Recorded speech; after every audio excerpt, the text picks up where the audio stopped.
Well, hello and welcome everyone to Public Health Grand Rounds from the College of Physicians, hosted primarily from the section on Public Health and Preventive Medicine. This is our kickoff Grand Rounds for this season, and we're really happy to have you here with us today. And our focus is on reproductive health and justice. And just for all of you who may be new to Grand Rounds or haven't joined us before, again, welcome.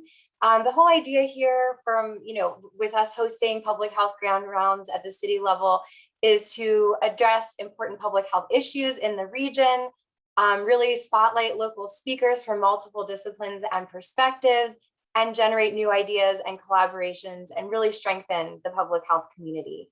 Our co-sponsors are the College of Physicians of Philadelphia itself, and we just want to acknowledge the Independence Foundation for their support. And just a little bit of housekeeping for our talks today. Following the Grand Rounds presentations, please participate in the Q&A session today. That's really what brings a lot to these conversations that we have. So we really encourage you to both use the chat and the Q&A box to pose questions, and we'll have a moderated Q&A. And then, of course, we always invite you to support this section on public health and preventive medicine. Become a member. You don't need to be a physician to join the College of Physicians. I'm not a physician, and here I am. Support the section's programs by making a donation here on your screen, and we'll follow up after today. As I'm talking, I realize I didn't introduce myself, and I am Mariah Hall, and I sit on the section, also the Associate Director at the University of Pennsylvania in the Master of Public Health program. So these events are just very near and dear to my heart and are really important for our city and all the people who are interested in what's going on in public health at the city level. So next slide. Definitely want to say a big thank you to our institutional sponsors who've been with the section for a very long time. And without further ado, I'm going to turn it over to our incredible moderator. So our moderator tonight will be Dr. Priya Mammon. She is the chair of the section on public health and preventive medicine, as well as an emergency physician and public health specialist. So I'm going to turn it over to Priya. Hello, everyone. I think we have me on monitor. So welcome to everybody to the first Public Health Grand Rounds of this academic year. I'm thrilled that you've found the time to join us because this is a tremendous panel, and I'm very excited for the discussion that will ensue. We decided on this topic together based on not only the data and evidence, newer data and evidence that's coming out of Philadelphia, but also really national discussions on how important reproductive health and justice is, ranging from pregnancy-related complications and death, disparities in access to reproductive health resources, and changing federal, state, and local policies and practices. Reproductive health remains a complex interplay of multiple determinants of health beyond the biomedical realm. That is the sweet spot of the section of public health at the College of Physicians. We love complex issues, and more than anything, we love bringing experts to the table to look at different disciplines and how they approach the same issues and problems. So with that, we are so lucky to have this highly esteemed group of experts today to review and discuss the data, current policies, evidence-based clinical approaches, and community-level interventions. Please allow me to introduce our speakers and panelists. Dr. Asta Mehta is the medical officer of women's health for the Philadelphia Department of Public Health and an OBGYN clinical faculty at Pennsylvania Hospital, Penn Medicine. Dr. Mehta completed her OBGYN residency and public policy women's health advocacy fellowship at Drexel University College of Medicine. With the support of Drexel University, Dr. Mehta completed her master's degree in public policy. Her public health work is focused on surveillance and programmatic implementation to reduce maternal morbidity and mortality, particularly racial disparities. Dr. Mehta directs the Philadelphia Maternal Mortality Review and Fetal Infant Mortality Review programs, leads the Philadelphia Labor and Delivery Leadership Groups, serves as the president-elect of the Obstetrical Society of Philadelphia, and is mayor appointed to the Philadelphia Women's Commission for which she is currently vice chair. In addition to her leadership roles, She also represents the Philadelphia Department of Public Health and Penn Medicine at the state level as a member of the Pennsylvania Maternal Mortality Review Committee, the Child Death Review Committee, the policy chair of the Pennsylvania Perinatal Quality Care Collaborative, and secretary of Pennsylvania section of the American College of Obstetricians and Gynecologists. Next, we have Commissioner Dr. Valerie Arkoosh, who has served on the Montgomery County Board of Commissioners since she was first appointed in January of 2015. She was reelected in November of 2019 and unanimously voted as chair. The commission oversees a budget of $450 million and directs more than 2,800 employees in Montgomery County, the third largest populous county in Pennsylvania. Among other things, the commission manages human services for more than 100,000 residents. After obtaining her Master's of Public Health in 2007, Dr. Arkoosh became deeply engaged in the national effort to achieve comprehensive healthcare reform. She led the National Physicians Alliance, a national nonprofit organization of physicians who put their patients before profit, joined a broad-based nationwide coalition for reform. During this time, she developed policy and legislative strategy and promoted public engagement in Washington, D.C., Pennsylvania, and throughout the country. Dr. Arkoosh maintains a comprehensive knowledge of the implementation of the Patient Protection and Affordable Care Act and its impact on individual and healthcare systems. Dr. Arkoosh served for 5 years as the chair of the Department of Anesthesiology at Drexel University College of Medicine, where she successfully drew upon her undergraduate training in economics to restore her department to fiscal solvency following the Allegheny University bankruptcy. During this challenging time, she also served as interim chair for the Department of Obstetrics and Gynecology and was actively involved in financial oversight of the medical school clinical practice plan. Prior to stepping into public service, Dr. Arkoosh was professor of clinical anesthesiology and clinical obstetrics and gynecology at the Perelman School of Medicine of the University of Pennsylvania. Dr. Arkoosh is a graduate of the University of Nebraska College of Medicine and received a Master's of Public Health from Johns Hopkins Bloomberg School of Public Health. She did her residency at Jefferson Medical College in anesthesiology with a special focus on obstetrics. She has an undergraduate degree in economics from Northwestern University. Dr. Arkoosh is a fellow of the College of Physicians and is a candidate for the United States Senate. Dr. Diana Batamarco is professor of obstetrics, gynecology, and pediatrics at the Sidney Kimmel Medical College. She is also the director of Maternal Addiction Treatment, Education, and Research Division. Her primary research is implementation of innovative interventions to enhance maternal and child health for the poor and underserved. Her research and interventions have been recognized nationally. She collaborated with the American Academy of Pediatrics on practicing safety for pediatricians and intervention to prevent toxic stress and improve health and development of children ages 0 to 3. She has received funding from NIH, US, DHS, and SAMHSA. Her recent projects include mindfulness-based parenting for new mothers and substance use treatment, which showed significant improvements in reducing stress and improving quality of parenting. She is involved in a myriad of research studies on maternal and child health, such as prenatal care, pediatric wellness, child care, and primary care for underserved women. She has also conducted global maternal and child health research.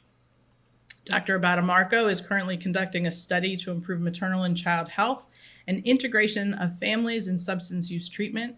She was recently awarded a grant to develop the Mater Academy, an intervention to help women towards financial independence, staffed with people with lived experience. And finally, but certainly not least, we have Ms. Alicia Gonzalez. Ms. Gonzalez is a queer Latinx who holds master's degrees in social work and human sexuality education. She is the executive director of Women's Medical Fund, an organization that since 1985 has worked to ensure and expand abortion access now and always through the direct service and community organization. Alicia has formerly served as the executive director for Galilei, a queer Latinx social justice organization, and adjunct professor for Widener University's Center on Human Sexuality Studies. Alicia serves on the Bread and Roses Community Fund Board, is a member of the newly formed Philly Pride Collective, is the co-founder of the Sex Interactive Collective, and a former appointed member of the Pennsylvania Commission on LGBTQ Affairs. Alicia lives in Fishtown with her amazing wife and furry cat children and is originally from Denver, Colorado. Thank you all so much for being a part of this panel. I'm very excited. For the audience, feel free, as we will be going from speakers one to the next. So as questions pop into your head, please put them into the Q&A. The chat will be live as well, so feel free to add to that. And with that, I will lead into Dr. Asta Mehta. Thank you so much, Dr. Memon. It's so nice to be here with all of you today. So I'm honored to be here to speak to you about what the city of Philadelphia is doing in terms of reducing maternal mortality. The sort of mantra that we've taken and like sort of the way that we've looked, the framework we adopted to sort of look at this problem is the term building bridges. And so peppered throughout my presentation, I'll be sort of referring to that term because that's kind of how we like approach this problem. So Merriam-Webster defines building a bridge as to establish a relationship that fosters understanding between and appreciation of cultural differences. And so that's kind of the framework we've adopted in terms of bringing people together that may not necessarily be in the same room or used to working together. So the objectives today are to really describe to you the maternal mortality program in Philadelphia and discuss our review process and a recommendation development process, and then offer the framework and sort of a look at the way that we've sort of implemented these recommendations and adopted that building bridges framework. So just, I understand this is the American College of Physicians, and so I wanted to sort of bring it back to history. So maternal mortality review in Philadelphia actually has a long history in Philadelphia. The first formal review was actually conducted in the 1920s by the Philadelphia County Medical Society, and they released their first report in 1934. And then after that, annual reviews were conducted through the Obstetrical Society of Philadelphia, and those were done probably through the 1970s based on the OB Society records. The modern DA-MMR really began in 2010. It was briefly started in 2007 and then paused. And Philadelphia is actually a leader in this sense, as like developing a county level team. There are actually now 2 or 3 other county level teams that have come up in existence in the last few years, but we've been around, like I said, for about 11 years. And so for a long time, we were the only one. The team is multidisciplinary. We have people on the team that are sort of all kinds of stakeholders that may impact maternal health both during pregnancy and postpartum. So that includes clinical providers, community people from community-based organizations. We have community members on the team, doulas. We also have insurance companies represented, and so we really try to take and when I think of healthcare providers, we also have a multidisciplinary look at the healthcare providers. So we have anesthesiologists, cardiologists, so psychiatry, psychology. So we're really kind of taking a 360 look at each case to really come up with recommendations that kind of encompass the complexity of the problem. So we've released 2 reports since we've been in existence. The last one was actually released earlier this year, and that outlined deaths from 2013 to 2018. And that's the report that I'll be talking with you about the data from. So before we begin, I really always like to start off with what are we talking about when we think about maternal mortality?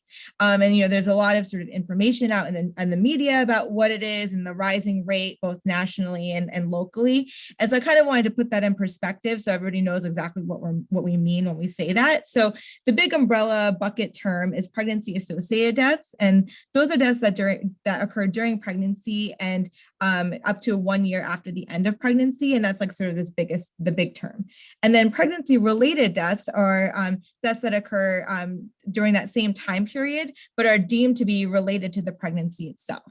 And so when we're looking at maternal mortality rates, you hear about the rates are high or whatever, they're looking at these pregnancy related. So those deaths that are determined by committee to be related to the pregnancy per 100,000 live births. And so when we are comparing our numbers to national numbers or other states, we really have to look at the methodology about how someone deemed something pregnancy related, like what was that purview that they looked at. And that sometimes can be pretty straightforward, right? So if someone has a hemorrhage and dies from the hemorrhage, like it's pretty straightforward that that was related to the pregnancy. But then what about the drug overdose? Like 4 weeks later, when, and maybe the baby was taken away from DHS, or person had a history of drug use, but was sort of not using that during pregnancy, and then decided to take the drugs that they were using previous to pregnancy, and then overdose because they had less tolerance, right? And so that's where it gets a little bit gray. And so that's the area that we really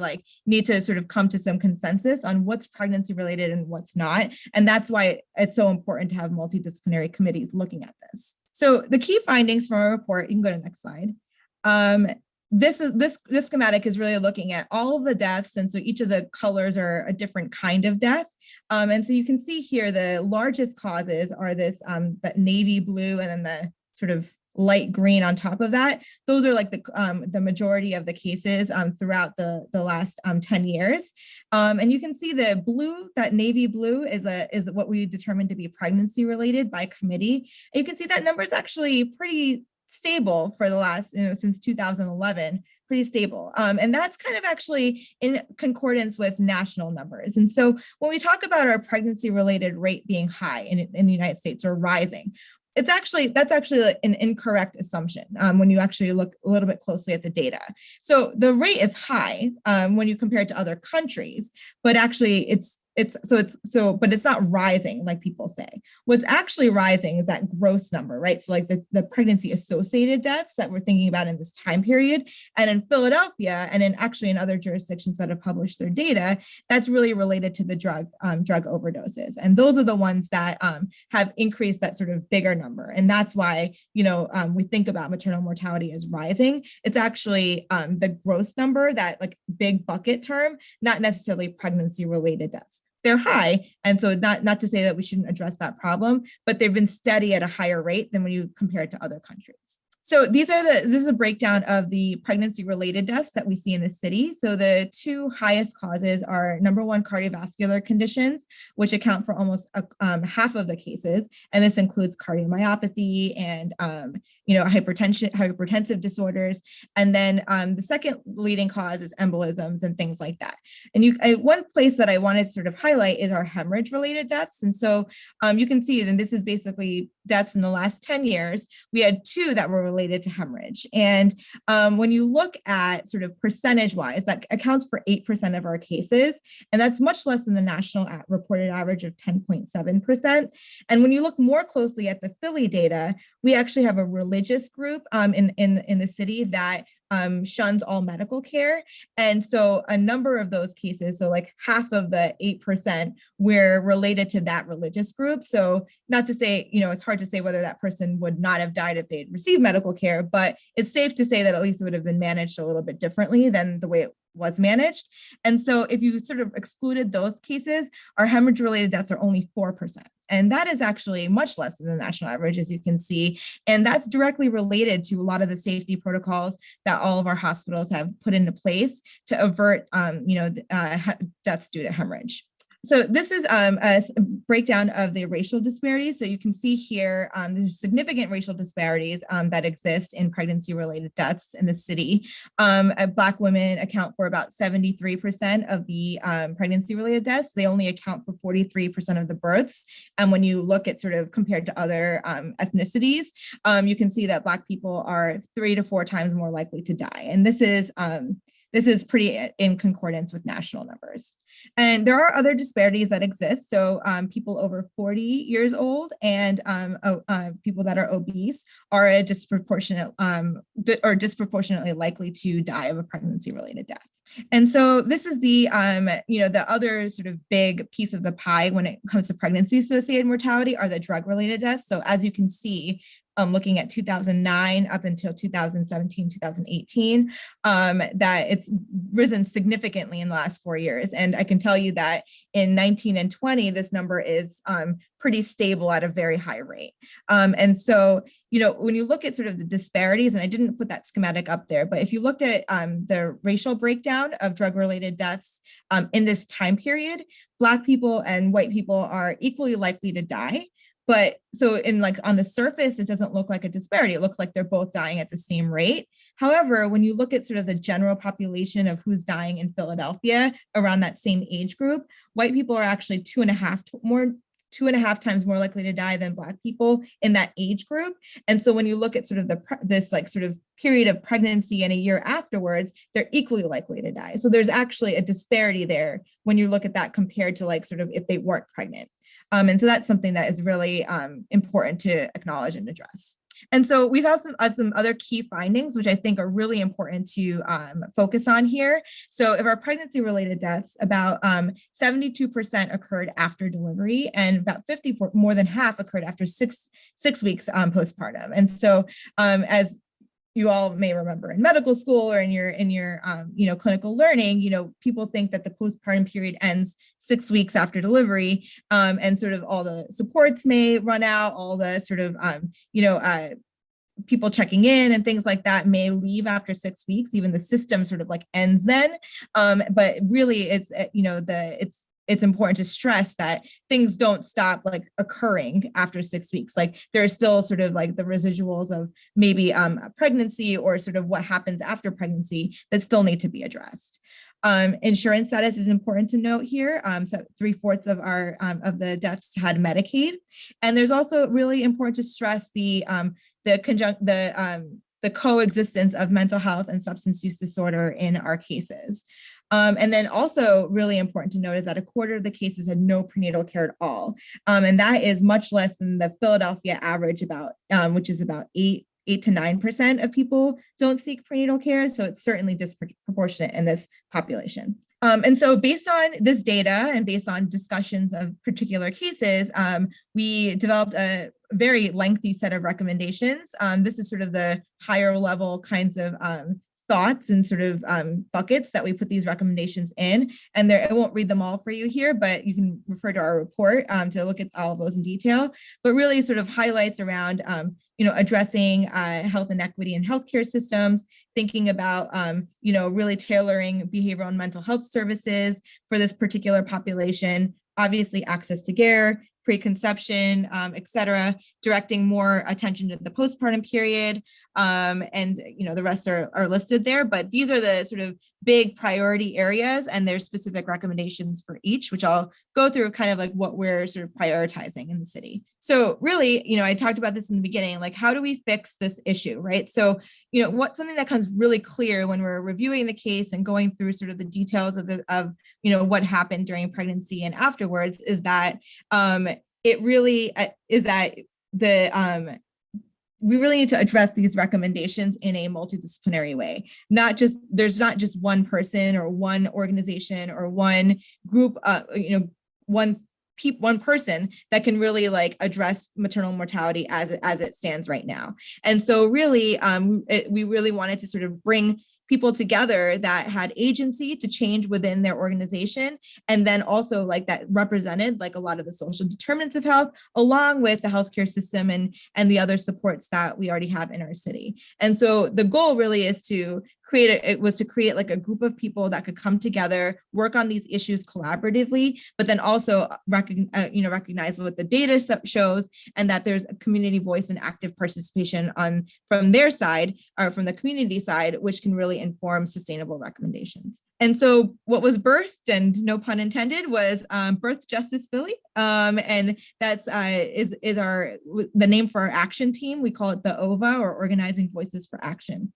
And so these are the sort of groups of people that are at the table here. Like I said, we like really focus on a multidisciplinary group of people. And then also we really focus on like having individuals that had agency to change within those organizations. And so these are some of the recommendations that we're addressing. So you can see here, like a lot of these recommendations need more than one stakeholder to be at the table in order to move forward.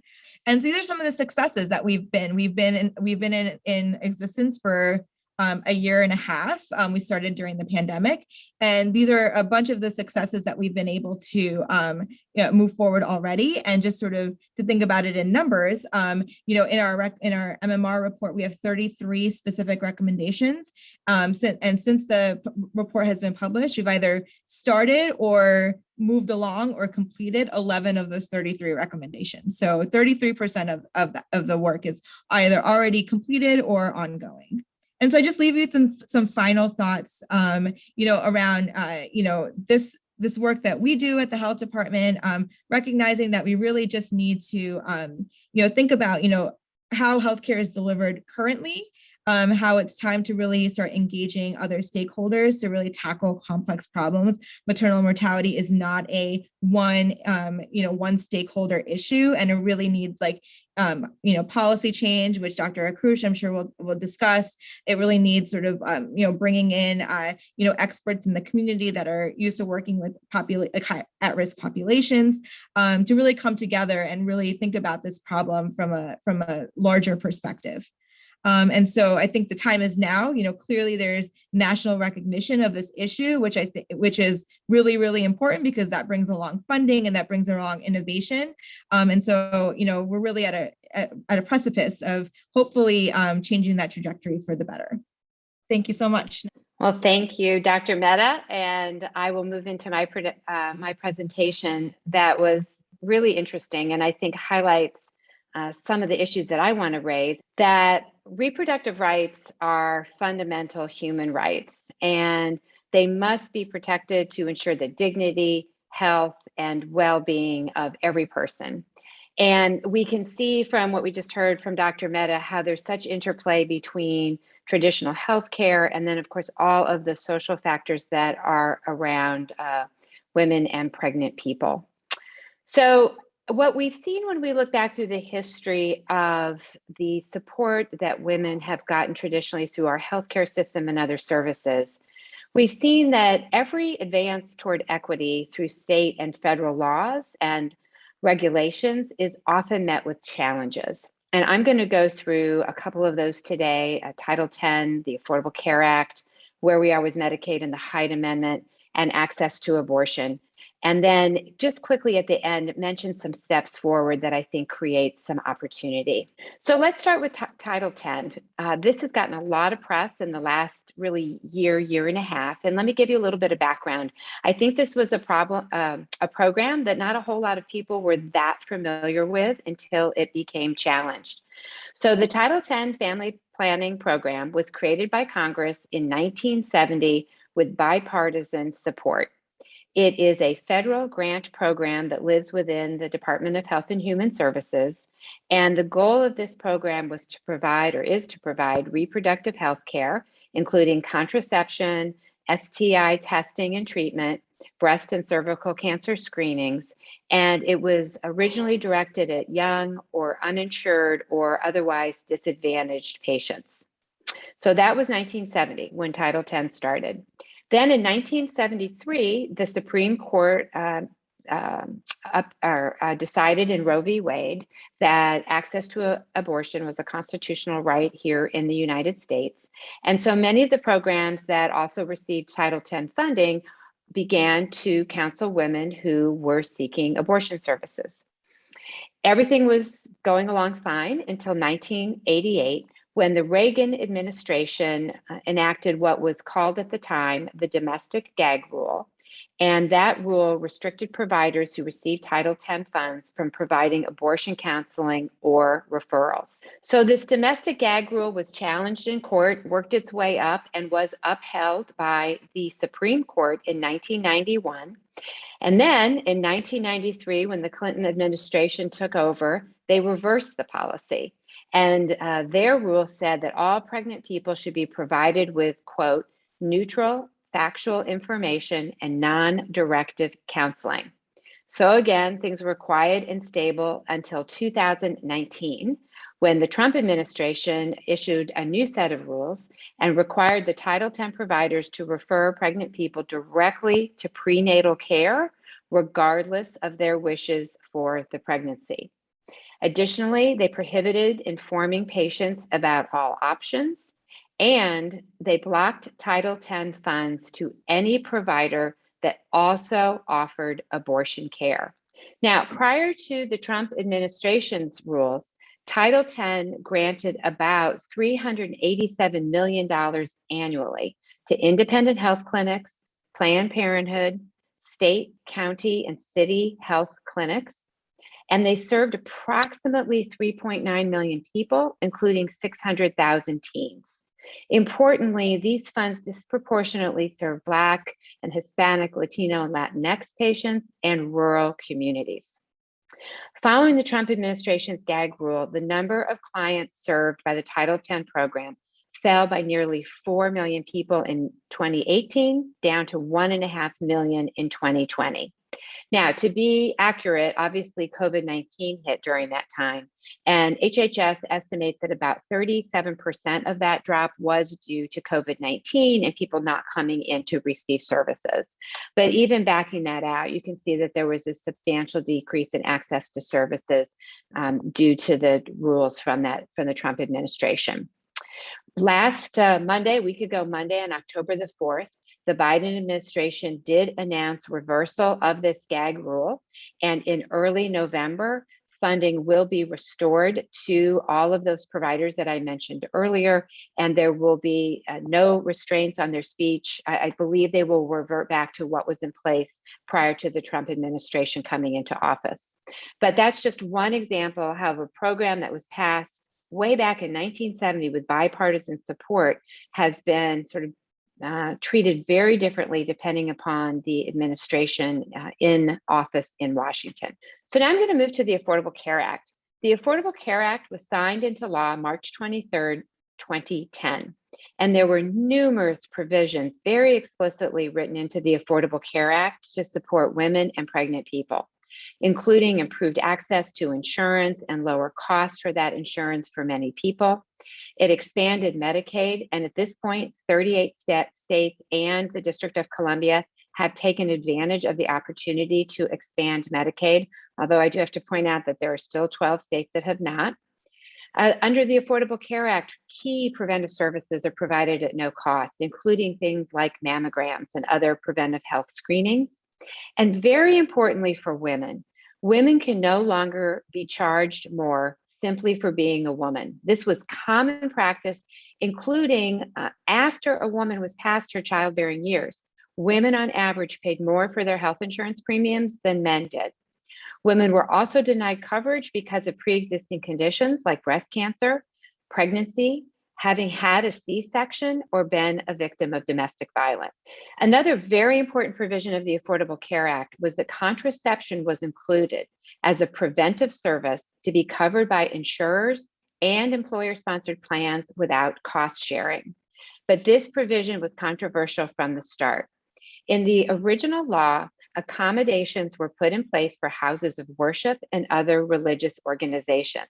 And when I say accommodations, I mean that those organizations still had to use a mechanism that would allow their employees to have access to no cost sharing contraception, but they didn't have to offer it directly. This provision was sued. There were many people who sued over this provision. It worked its way up to the Supreme Court. And in 2013, the Supreme Court added accommodations for secular employers that objected to contraception on religious grounds. So you could own any type of business that didn't have to be a religious organization.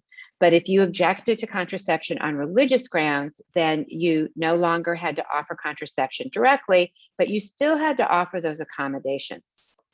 In the Trump administration, they exempted employers objecting on moral grounds. So now you could object on moral or religious grounds. And the Trump administration also added exemptions to the mandate, meaning that you didn't have to offer contraception at all in any way, shape, or form. So before you had to at least offer an accommodation to your employees. Now you did not have to do that either. And in Little Sisters of the Poor versus Pennsylvania, The Supreme Court upheld the Trump rules in July of 2020. It's been estimated that between 70,500 and 126,400 individuals lost access to contraceptives without cost sharing because of this Supreme Court decision. So when we move on to abortion services, which has obviously gotten a lot of press in the last couple of weeks and months, I'm going to start at some of the decisions that have been made at the Supreme Court level. So I mentioned earlier, Roe v. Wade was decided by the Supreme Court on January 22nd, 1973, and that made abortion legal and a constitutional right here in the United States. In Planned Parenthood versus Casey, that was decided on June 29th, 1992, the Supreme Court upheld the constitutional right to abortion in the United States. It added a viability standard. Previously, the rule had talked about trimesters. So it talked this under Planned Parenthood versus Casey, it switched to viability. And they put in place something called an undue burden standard, meaning that states could regulate abortion, but not if it put an undue burden on a woman's ability to obtain an abortion. So in Planned Parenthood versus Casey, there were several things that the plaintiffs were asking for. And the court allowed a waiting period and they allowed parental consent for a minor, but they disallowed spousal consent. They declared that spousal consent created an undue burden. Then we saw in Dobbs versus Jackson Women's Health Organization, that is the latest case. This is a case from Mississippi that the Supreme Court is going to hear on December 1st. It will determine the constitutionality of Mississippi's 15-week abortion ban. It's estimated that about 6.3 to 7.5% of all abortions that occur in the United States occur after that 15-week period. The other thing that's very important about Dobbs versus Jackson is that they have asked the Supreme Court to actually overturn Roe v. Wade as part of this lawsuit. And what is important to understand about that is that there are 22 states that currently have laws on the books that would restrict or ban abortion if Roe is overturned or restricted. Those are commonly called trigger laws, meaning that if the Supreme Court makes a decision, say, to overturn Roe, then the law that already exists on the state at the state level would be triggered and could either ban abortion or severely restrict abortion in that state. Now, when we get to the state level, since Roe v. Wade was decided in 1973, we've seen a total of 1,313 abortion restrictions enacted at the state level, but it's really been accelerating in recent years. 566 of those have been enacted since 2011. These restrictions increase patients' logistical, financial, or legal barriers to care, and they disproportionately impact people with low incomes, people of color, young people, and LGBTQ+ people. Between January and June of this year, of 2021, there have been 561 abortion restrictions, including 165 abortion bans introduced in 47 states. They haven't all passed, but as of June, 83 restrictions had actually been enacted, including 10 bans in 16 states.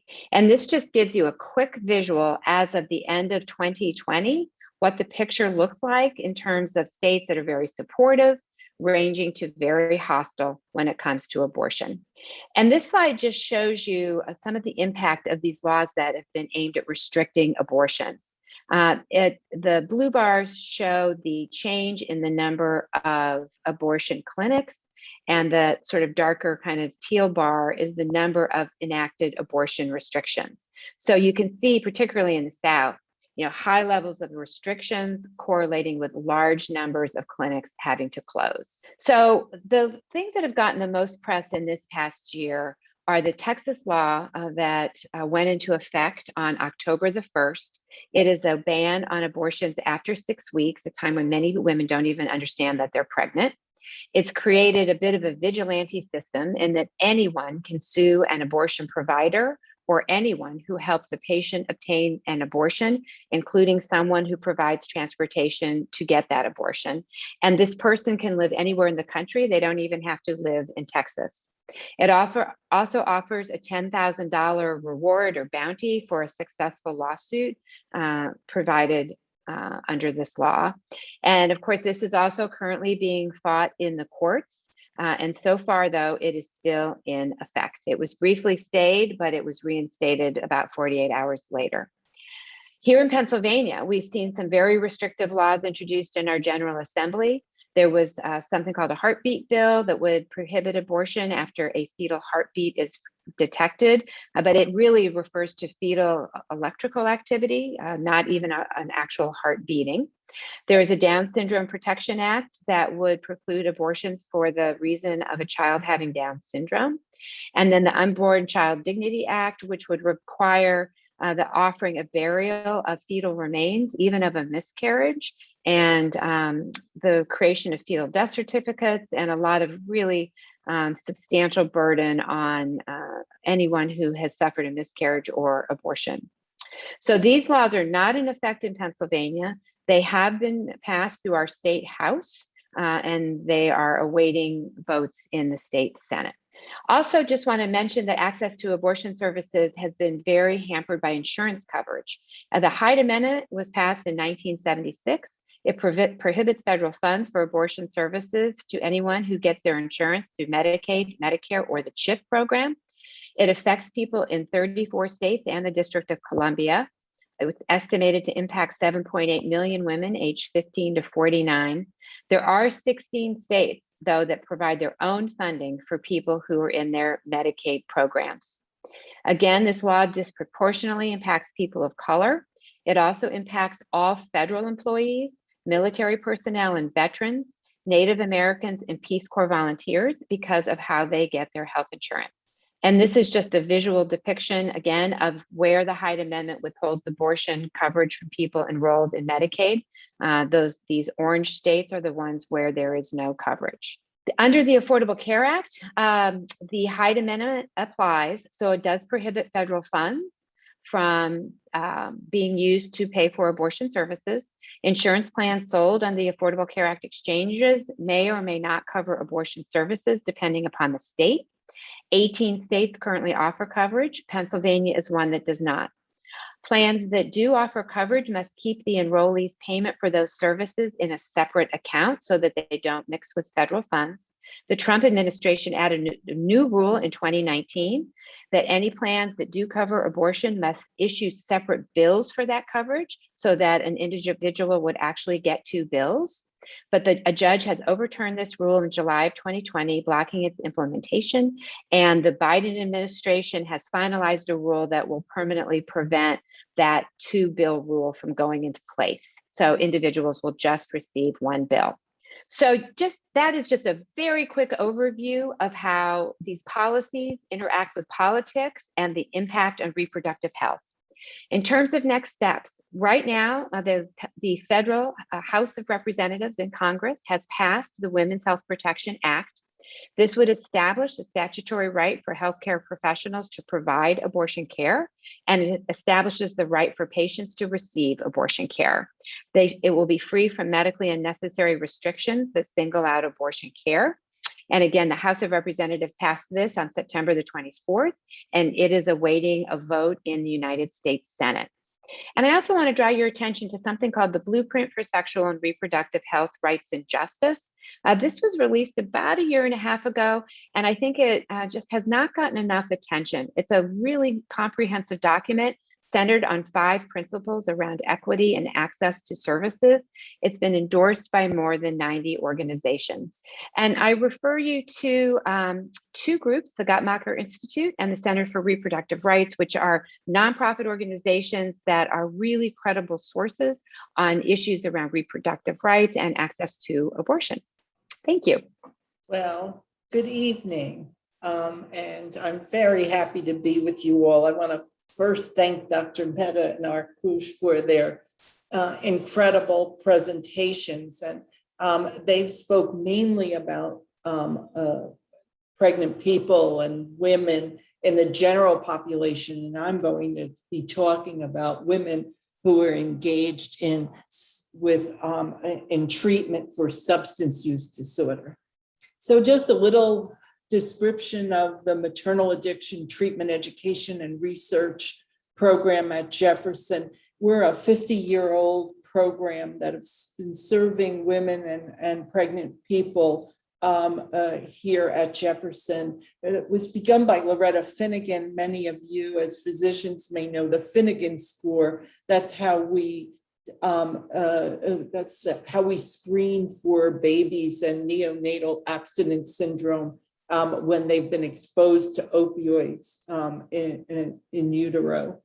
We have a comprehensive treatment program. We generally serve about 300 to 400 women a year with an ongoing population, about 250 women who come daily, 7 days a week to our clinic for medication and therapy. And we have therapists doing individual and group therapy, mindfulness-based parenting, medication. We have pediatric care on site in a group pediatric care model. We have centering pregnancy for prenatal care on site and psychiatry. We have 2 child care centers, one in our outpatient and one in our residential program. And we offer parent counseling and support, child care services, and legal and housing advocacy as well. Transportation and more recently food and academic support is also provided to women as part of their treatment program. And there are really 2 main barriers to recovery, and one is poverty. Poverty is probably the largest factor, and the other is stigma. Stigma from the family, from medical professionals, and from the courts. And so when I say stigma, the reason why I bring this up in a little bit more detail is what comes to mind when you picture a pregnant woman and somebody says, this woman is addicted to drugs. There are a lot of negative associations about the woman and her condition. And so this is where the stigma, in part where the stigma comes from. The other part is that we are the only developed nation that treats substance use as a criminal issue rather than as a medical or health issue. So what are the assumptions here?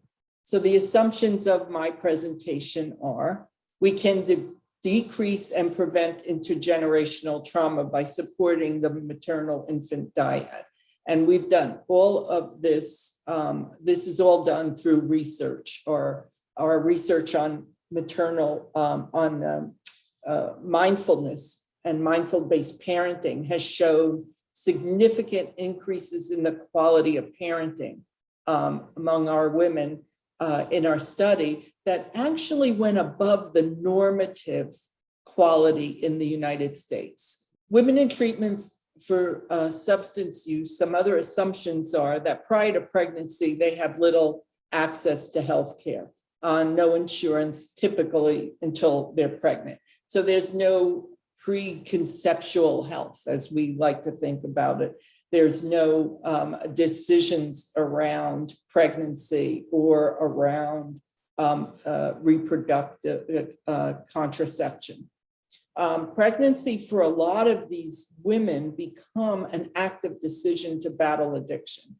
And so the majority of that, the women that we serve, almost nearly all of the 400 we see a year, come directly from the hospital, because when they find out they're pregnant, they go to Jefferson. It's well known throughout the state of Pennsylvania and New Jersey and Delaware as well, that if a woman can get themselves into Jefferson, they can be stabilized off an opioid and on to methadone or buprenorphine. So it's a very active decision to be in this battle against addiction. There's a strong desire to become a good mother, a good parent.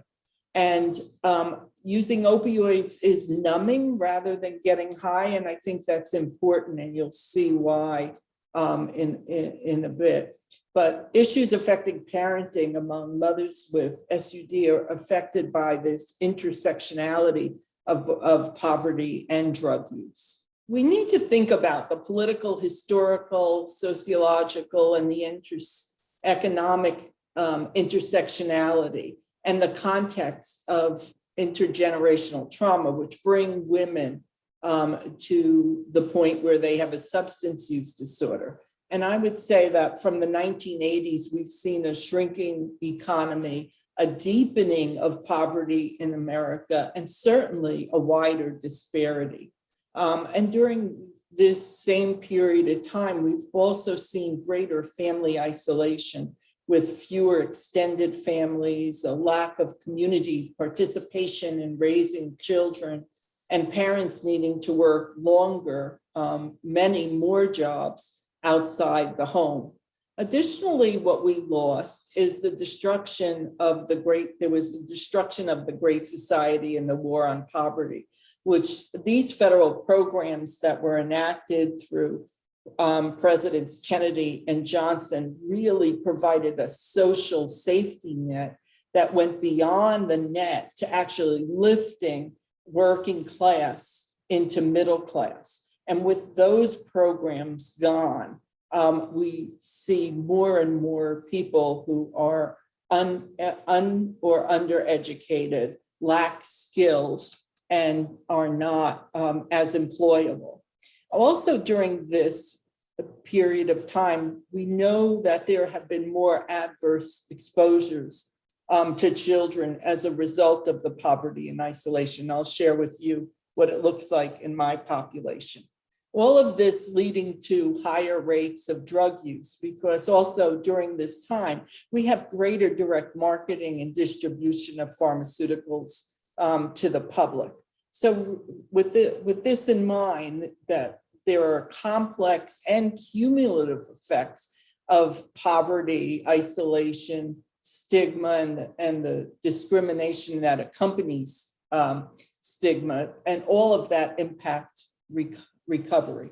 So this is a sample of women we looked at in our mindful-based parenting study, and it shows that the majority of women who have substance abuse are white. And what we're seeing is more non-white and African-American women.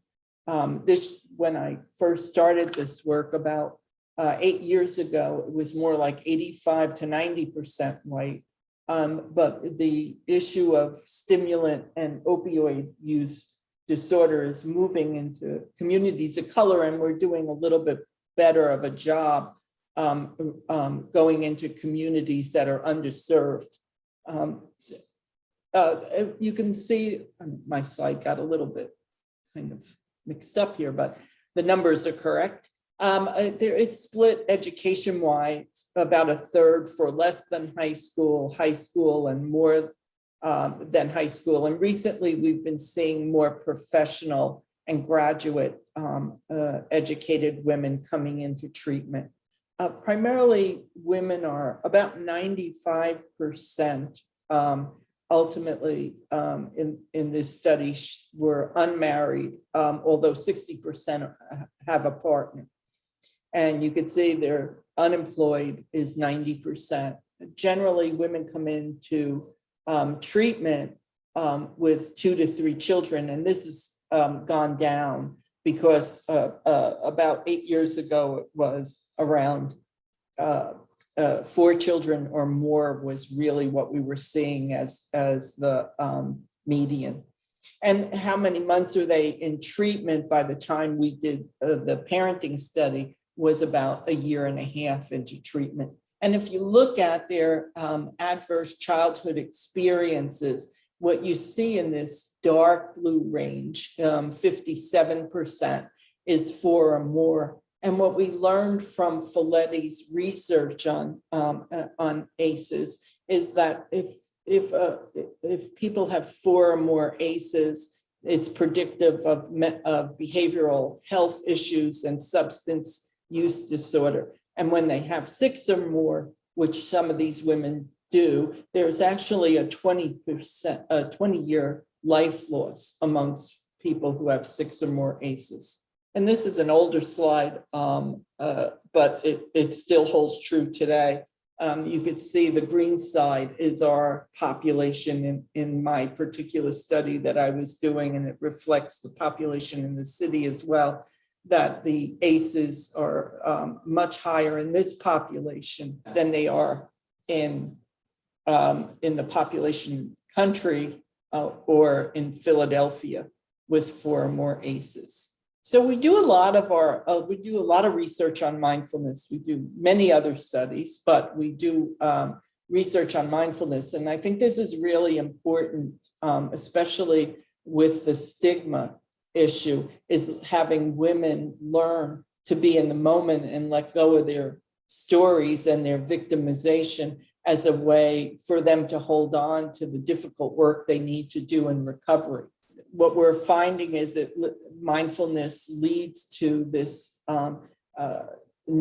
being able to notice in the moment. And if women can notice what they're feeling, they're less reactive, and therefore they can think about relapse, think about and make better choices in terms of staying in recovery.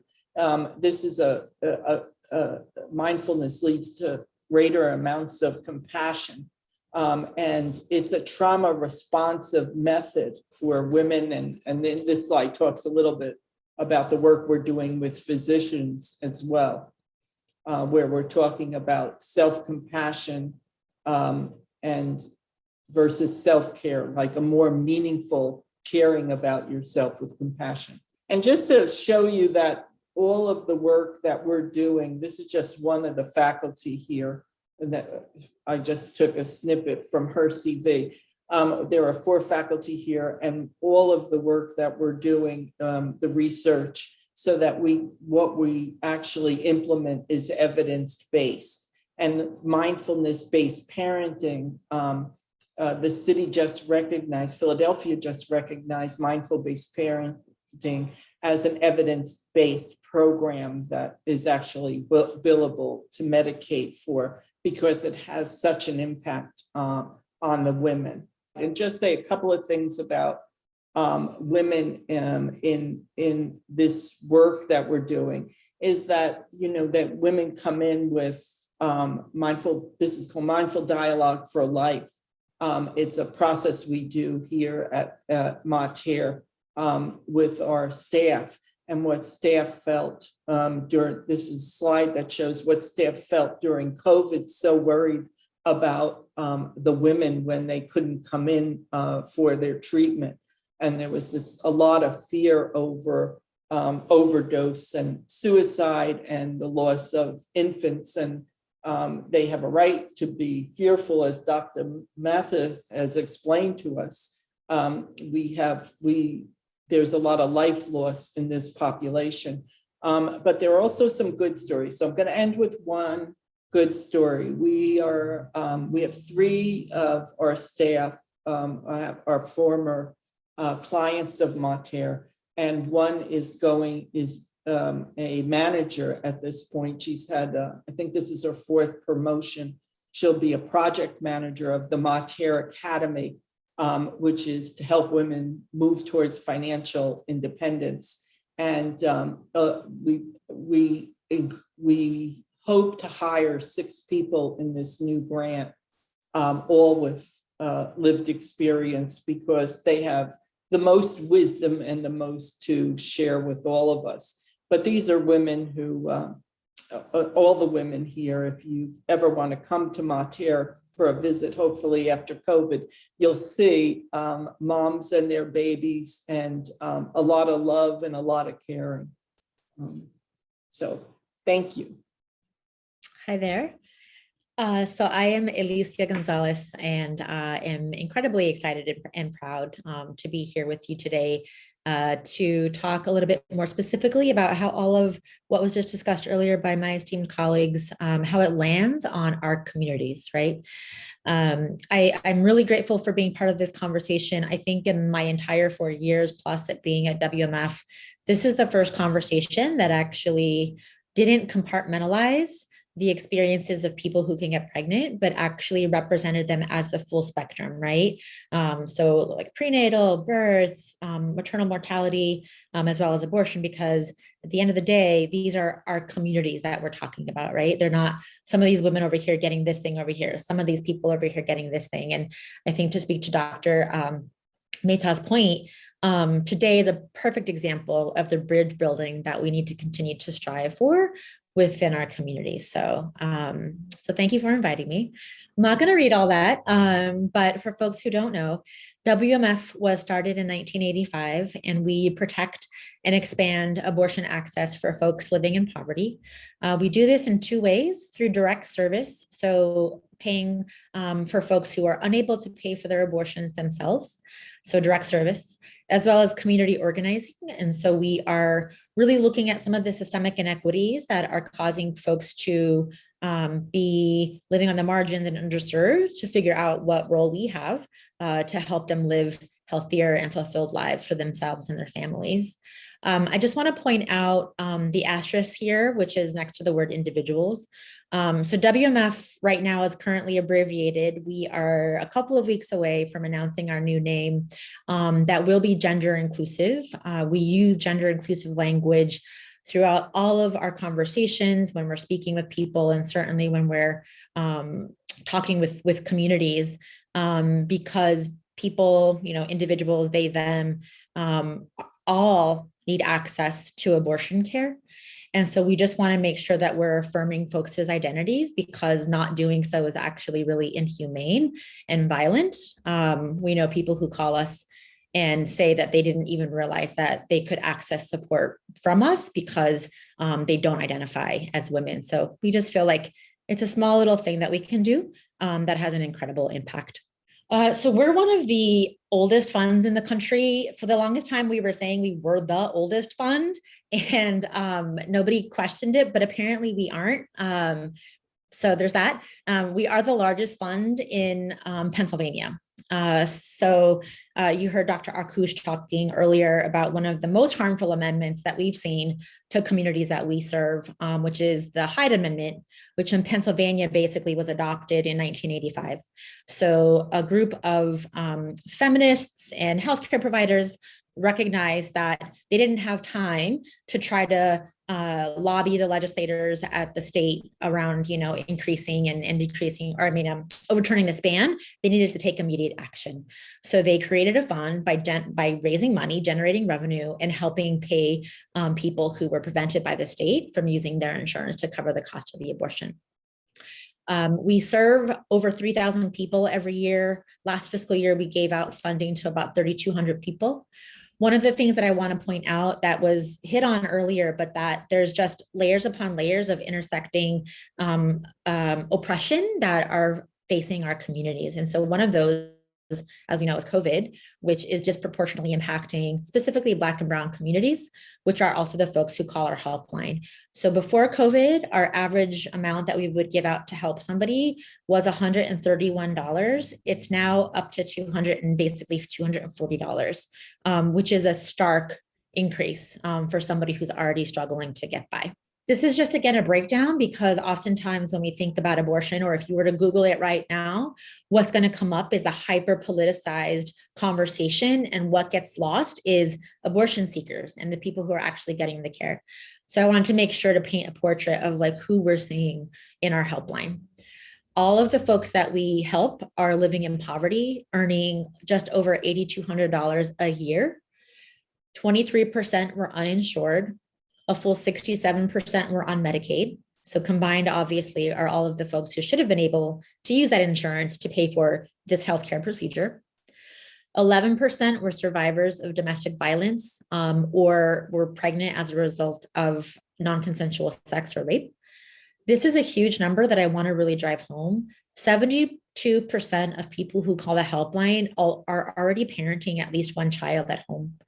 And so really, abortion is a matter of family. And we hear folks constantly talking about how they can't afford the children that they have. And that one woman I actually heard talking on the phone said she would have to give up her existing children, two of her existing children, for adoption, because they just could not make ends meet, right? And I also just want to point out quickly, this is to no fault of her own. We sometimes like to blame people in this country for being poor, but it's our systems and our racialized way in which we like to oppress people and to make them think it's their fault, when really the system is designed to not help people living in poverty get out of poverty. 8% of the folks that we see are 19 and under. So I think a pretty significant number. We're here today, obviously talking about public health, mental health, meditation, and all that. Abortion is part of that continuum of health, right? It is healthcare. It's undeniably healthcare. About 1 in 4, this is stuff you probably already know, but about 1 in 4 individuals who can get pregnant will have an abortion in their life. Most of the abortions happen within the first trimester, so within the first 8 weeks of pregnancy. And most occur within the first trimester. It's incredibly safe. It's incredibly low risk. It's far less risky than actually carrying to term, which we'll talk about in a second. And the risk of a medication abortion is also incredibly low, just at about 1%. So this whole rhetoric around being concerned about what kind of damage is going to be caused to a person who seeks abortion through their physical health or their mental health, because both are lies that are told, is just not actual. It is not actual. So if it's healthcare, which I just demonstrated and which I'm sure all of you know, why is it treated so differently than other medical procedures? So for example, as we just described ad nauseum, you're prevented from using your insurance to pay for the abortion. It is incredibly public and highly stigmatized. You can't go a day probably without hearing about abortion in some way, shape, or form. Again, Dr. Arkoosh pointed out there's been 561 abortion restrictions introduced this year alone. There are incredible hoops and hurdles that abortion providers have to go through that are absolutely unnecessary in order to perform the abortion. The counseling is mandated by the state, not by medical providers. And so the counseling is medically inaccurate and stigmatizing. So we heard earlier just the role that stigma plays in one's healthcare. We in our state are paying folks to lie to people. So the state is complicit within that violence. And to make it even further worse, which is that the state also, for folks who don't know, fund a group called Real Alternatives. They've gotten upwards of $90 million since the 90s. This is the large umbrella organization that funds what some folks might know as crisis pregnancy centers. We are calling them anti-abortion centers because language matters, and that's what they are. They're just really trying to dissuade people from getting an abortion. They literally are getting our tax dollars to lie to pregnant people and try to dissuade them out of having an abortion. So while the state will fund lies and deceit, they actually won't fund actual healthcare that's going to help people at least stay out of going into further poverty, right? Yeah, good times. Why might that be? I don't know. I'm not going to go through all of these because you can read them, and I believe people are going to be getting the slides, but I just want to point out, because we're so knee deep, neck deep, underwater with the abortion game in this country, that we sometimes forget that it wasn't always this way. It wasn't always that abortion was such a politicized tool and something that absolutely has driven a wedge in this country. It wasn't until the late 1800s that abortion regulation started to kind of come to the forefront. It was absolutely rooted, again, thinking about these systemic inequities and how things are done on purpose, that it was because of racism and misogyny and the desire for control that caused the shift out of community care, which was typically done by midwives and other folks who were taking care of pregnancy, abortion, like the full gamut, and put into the medical, some folks would call the medical industrial complex, right? And it's just that momentum has just gained over the past few hundred years, right? It's even, I would say, worse now in terms of accessing an abortion than it was before. And at stake, there was also this idea that doctors knew better, right? That they knew better than the wisdom that was passed on from generation of midwives who had all different kinds of ways to care for communities. So again, rooted in racism, misogyny, and sexism. So if I haven't driven the point home enough, let me do it some more. Abortion bans aren't about abortion. of this has never been about abortion.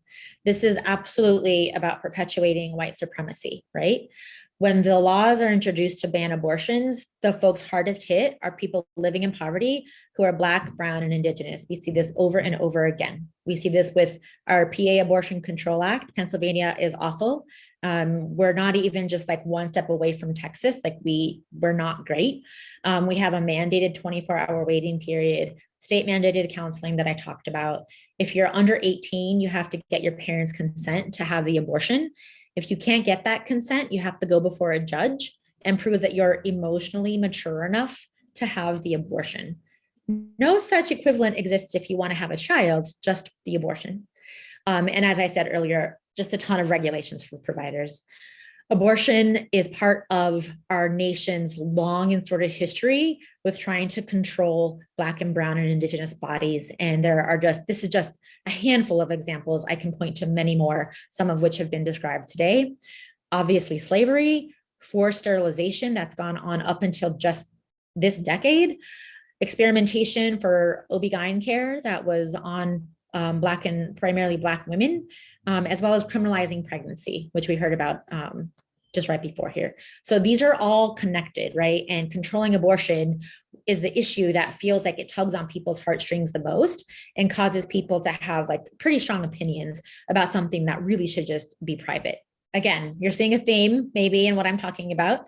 So anytime somebody says, that they're pro-life, we're trying to reframe our brain into saying, oh, so you're for forced birth, because if you're denying somebody the ability to access control over their ability to have an abortion, then you're forcing to carry that person, you're forcing that person to carry to term, right? We know that this is awful just on its face anyway, because it's just immoral, it's violent.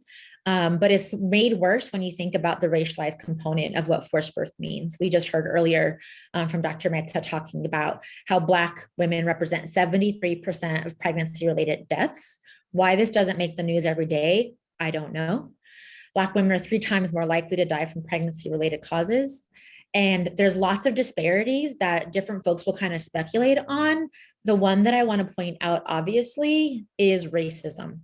It's blatant, it's unapologetic. And if you don't believe me, you can just think about Serena Williams, Beyonce, other women who are very well off and also are Black and still experienced all of these things, right? So the common theme in that care is the fact that these folks were Black people.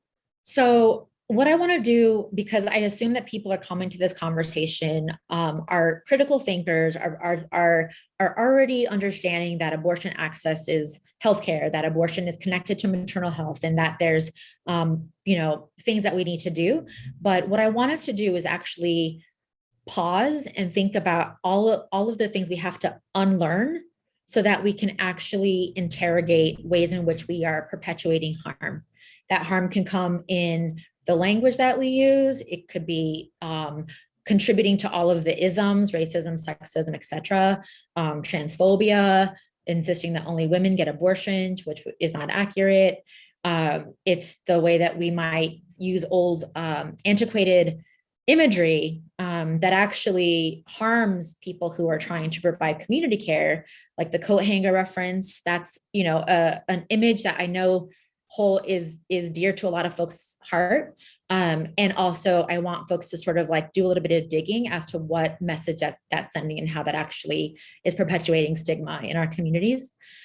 And then this one probably is even the least popular thing that I say, which is that if I see one more person post something about how we're heading down the path of the Handmaid's Tale, I literally might scream, because it's been the Handmaid's Tale for generations in this country for Black, Brown, and Indigenous folks. And so it really is just oblivious when somebody uses that reference as though this is something new. So some of the resources here I would encourage folks to take a look at. These are all of the different ways when folks are just furious and want to do something. Marching is important. Obviously, folks marched on October 3rd, and we put out a call to action that if you're going to march, take the pledge to march and, right?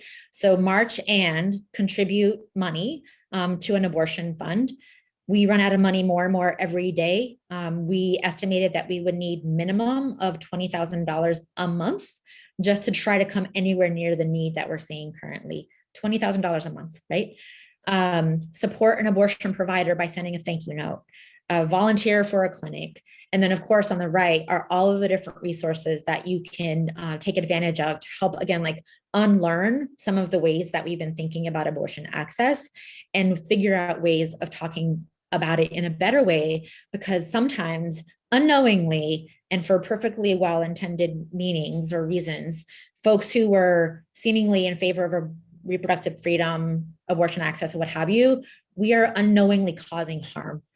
So we just want to deepen it. We want to be able to figure out what is my role, what is my responsibility in perpetuating anti-Blackness. You know, what am I doing to think about harms that I've caused? Because again, there's such a strong connection between abortion access, abortion restrictions, and white supremacy that if we, as individuals, specifically individuals who are white and are non-Black people of color, to unpack and atone for our anti-Blackness, then we're actually not supporting abortion. So I'm more accessible probably than I should be, but I'm always open for conversation. If there was something that I said that struck the nerve or that you want to ask about or that you want to share your opinion, please reach out to me. Our website is here. And then some of the slides got lost in translation, but we always encourage folks to also follow along on our social media. That's like the first place people learn about what we're doing. So it's at Women's Med Fund. On all of the platforms, not TikTok, but we're not that cool. But other than that, you can find us anywhere, and we would love for y'all to come and support us to support abortion access in our lovely state. Yeah, it's been an honor. Thank you. Thank you so much to all of our incredible panelists. That was tremendous. And so not only informational, but really empowering. So I thank you so much. Just to remind everybody, we are taking questions in the Q&A. If there are any in the comment section, we can try and bring them into the Q&A section. But if you do have any questions, or if you're like me, those questions may come after you've mulled a little bit, please feel free to add them in there. As a quick reminder, I think each of the participants and the registrants have received not only the program, but also a tree link with all of the resources that each of our panelists have shared today. This presentation is recorded, and once the recording is available, we'll share the YouTube link. So there's plenty of information to share, things to keep going with. And I will just take this opportunity before we start with the questions to bring your attention to this wonderful exhibit at the College of Physicians of Philadelphia called Designing Motherhood. It is live now, and I believe it goes until the spring. Just as a quick summary of it, Designing Motherhood invites you to consider why and how we have developed designs to facilitate reproductive health, and to ponder the political, economic, and social implications of how we medicalize reproduction. These are not just women's issues, they are human issues, and they matter to all of us. The exhibition was organized as a collaboration between the Designing Motherhood curatorial team, the Mutter Museum, and Thought Leaders Maternity Care Coalition, a direct service organization that ensures families can birth with dignity, parents with autonomy, and raise babies who are healthy, growing, and thriving. So please try and check it out. It's pretty amazing, actually. So let's begin with questions. So first, I will thank all of our panelists one more time.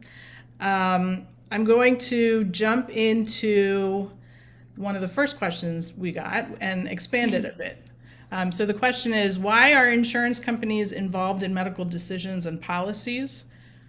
I'll leave out the last part of that question, but to all of you, one of the things, particularly in Dr. Arkoosh's presentation, we see how policy kind of bounces back and forth.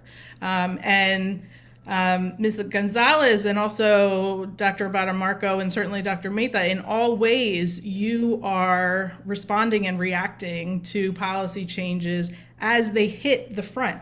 And that includes insurance coverage, that includes access to payment for services. So any one of the three of you could speak to that question really well in terms of why are insurance companies and how policies impact really the kind of care you offer, and how, as an organization or as an individual practitioner, do you navigate those complexities? Dr. Batamarco, can we hear you? Yeah, and I'm going to first do the broader public health question. It is why do insurance companies have so much control? It's because of deregulation. So if there was more regulations around what insurance companies can and could not do, they would not be enforcing policy or forcing policy, restrictive policy on us. We see our women who by the time they're pregnant, they've already hit the stigma. Here's a good example. Like, they've already run into the stigma of having a substance use disorder, and now they're pregnant. And so they don't have coverage for an abortion. Some would actually like not to be pregnant because of worried about the fetal exposure or their own health or their own the rest of their families. And they don't have insurance to even do that. It's pregnancy that gets them the insurance. And that's an issue. So I'm just saying one part of it is the fact that we're not regulating insurance companies, and we should regulate them. They're companies. They should not be policy enforcers. Ms. Alicia, I know you just talked a lot about this, but it's even more salient how much you have to navigate with limited resources or finite resources that then can overnight. And we saw this with Title X funding in the city. It was almost overnight where so many services were automatically either cut off due to lack of funding or just so underfunded that the number of people it reached was significantly impacted. Yeah, I mean, I would just say quickly, without getting too much into it, which is that, I think we at WMF are really trying to think about alternative solutions so that we're not so heavily reliant on these systems as they continue to duke it out.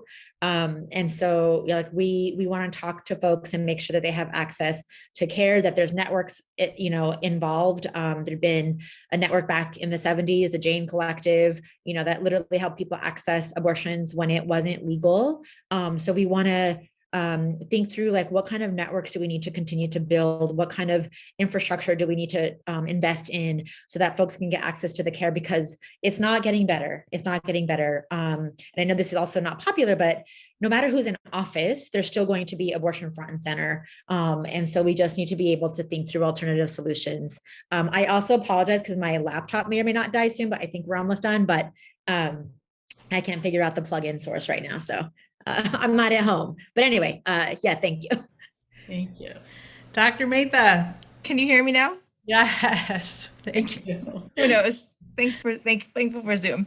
So, it's a good question to think about insurance companies. And I think that's the kind of thinking that we're trying to change in terms of working together, right? And so if you have good health outcomes, that changes the bottom line. Insurance companies save money and our patients are healthier and go on to live long and fruitful lives. And so I think that the reason why we sort of talk about building bridges and sort of getting people together that may not necessarily work together is that we've always had this siloed system where insurance companies are doing something, healthcare providers are doing something. There's obviously, and I recognize this, I'm a physician, I understand sort of the tension between what we do and what insurance companies do, but we kind of have to work beyond that if we really want to change the way things have always been, right? And so that's the kind of work that we're doing, is to come around a common goal or a common agenda and really work towards that and build those relationships and move forward as a healthcare system and insurance collaborative, as opposed to us always fighting each other. Now, I recognize that things have always been the way they've always been, but we have to start changing that dynamic and changing that conversation. And while health insurance companies may make individual decisions that are unpopular or annoying, or God, I can't believe they denied that or whatever, at the end of the day, they also have priorities, and oftentimes their priorities are aligned with our priorities. And so that's the kind of common language that we want to speak and work together, because they have a lot of money. And so they have a lot of things that they might invest in that healthcare systems or individual providers can't do. And so that's kind of where it's important to engage that stakeholder, because at the end of the day, you're going to need them. Just the way they're going to need you, you're going to need them if we really want to improve the health system and really, in general, improve care for our patients. Thank you all so much. So the next question is, how can we make sure that the medical community at large understands the importance of social determinants of health and how it has a clear impact on wellness and health outcomes? Dr. Batamarco, do you want to start with that one? Yeah, that's exactly what I teach in the medical college. And we just did a systematic review of all medical college education in the US to look at the social determinants of health education. And every school is now teaching social determinants of health in a very meaningful way. Because of the accreditation committees have now put that in there, and it makes a difference. So a couple of things about this. One is that because I think just in general, because our population is so unhealthy at this point in the United States, and we have such disparities as well, our students are much, much more aware of the disparities and the social determinants of health. They come more sort of grounded in that knowledge. And in the med school at Jefferson, just year one, we have 55 people choosing to study public health and the social disparities in their scholarly inquiry work. So I think there's more there. In terms of what are we doing with physicians and practices, health systems are not really great for social determinants of health, because that's not their primary concern. They deal on the short. And this is maybe considered radical, but it really isn't. They're short-sighted, and they deal in the short term. If they dealt in the long term with their profits, they would look at the social determinants of health for exactly what Dr. Mehta was saying, and also for what Ms. Gonzalez was saying. Thank you.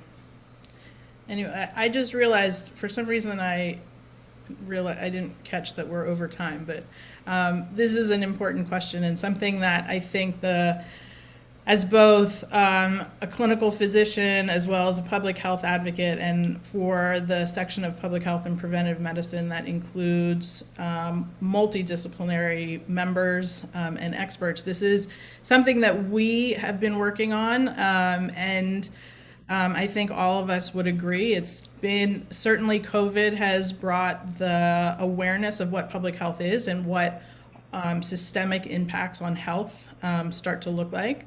But it's definitely something that is expanding, and something that even within our professional groups, there are varying levels of awareness and understanding. And so that's something that as learners and as teachers, we are all continuing to work on. Is there any comment related to that specific question from either Dr. Mehta or Ms. Gonzalez? If not, I will move into my last. Yes, please, Dr. Mehta. I just have one comment. I mean, I think like if you deny the existence of social determinants of health, look no further than maternal mortality, right? Like these are people that are dying that don't die in other countries, right? And so we have to take a hard look at ourselves and what is different about the United States of America that causes this to happen, right? If you did head-to-head comparisons around obesity, age, if you controlled for all of that, people are still dying more in the United States. Yeah. And so what we're seeing now are people that like the outcome of like failed policies, both at hospital levels, at state levels, at federal levels, to failed policies there, that now these are the outcomes of that. And so when you like to deny that social determinants don't make an impact on health, I think is then you can look no further than our maternal health crisis in the United States. And then maternal health and maternal mortality is really kind of like the barometer that you should use to look at the health of your healthcare system and your total sort of system and how it impacts health. And that's kind of where I would sort of start the conversation, but certainly there's a lot of data out there about its impact on health outcomes. And so I think you can point them to those plenty of papers that are being written on the subject matter. Thank you.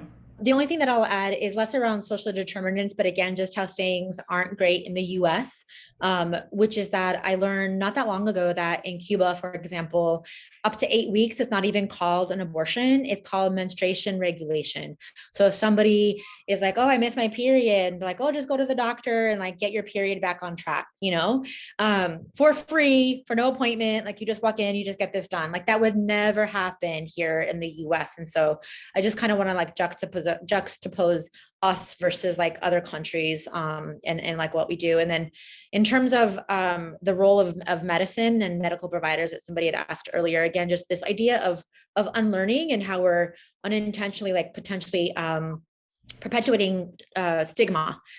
So for example, as a medical provider, is the first question that you're asking if somebody's wanting an abortion, what birth control are they on, right? Which can send a message. We learn about this on the helpline all the time. People like, oh, I was on this, but it like failed. Like they take personal responsibility for the fact that like their birth control didn't work or what have you. Or if somebody has more than one abortion, we know what that leads people to think about a person, right? Who's irresponsible and she should have known better and like all of these things. So I just wanted to kind of add that perspective to it as well. Thank you.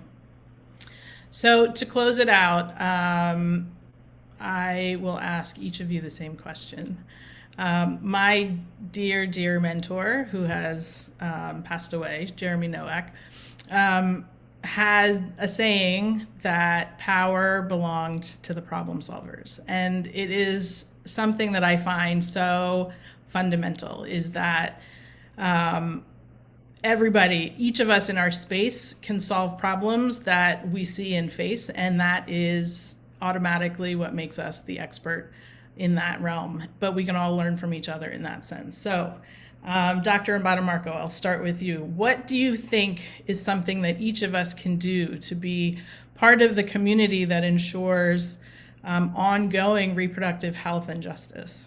Yeah, I think we need to be advocates in the electoral world. I think we need to work for candidates. I think we need to vote. We need to reach out to our communities to vote.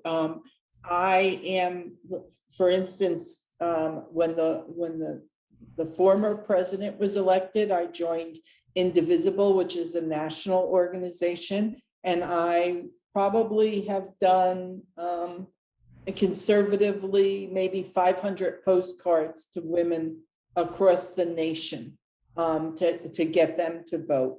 I think we need, every one of us needs to just step up our game in terms of politics more now than ever, because we are at a very, very dangerous crossroads in America.